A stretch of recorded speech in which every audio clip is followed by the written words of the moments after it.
High salary package అనేది చాలా important అండి. అండ్ ఫ్రెషర్స్‌కి ఈ అడ్వాంటేజ్ ఉంటుంది. ఫస్ట్ టైం మీకు లైక్ ఒక ప్యాకేజ్ అనేది ఇస్తారు. 10 lakhs ప్యాకేజా, 3.5 lakhs ప్యాకేజా, 2.5 lakhs ప్యాకేజా అని. అస్యూమ్ లైక్ 2 క్యాండిడేట్స్ ఉన్నారు. ఒకడికి 10 lakhs వచ్చింది, ఒకడికి 3.5 వచ్చింది. 10 lakhs వాడికి 5 yearsలో అట్లీస్ట్ 15 to 20 lakhs మధ్యలో ఉంటాడు. అదే ఈ 3.5 వాడు ఇంకా 10 lakhs కూడా రీచ్ అవ్వడు. సో డిఫరెన్స్ చాలా ఉంటుంది. అండ్ ఇంకోటి ఏంటంటే కల్చర్, వాడికి వచ్చే ఎక్స్ట్రా బెనిఫిట్స్ కూడా చాలా ఉంటాయి.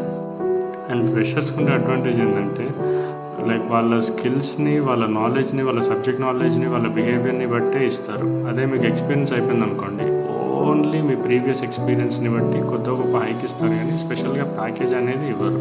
అది రేర్ కేసెస్లో ఎవరికొకళ్ళకి జరగవచ్చు, but this is the general criteria. First జాబే బెస్ట్ ప్యాకేజ్ కొట్టారు అంటే ఇట్ విల్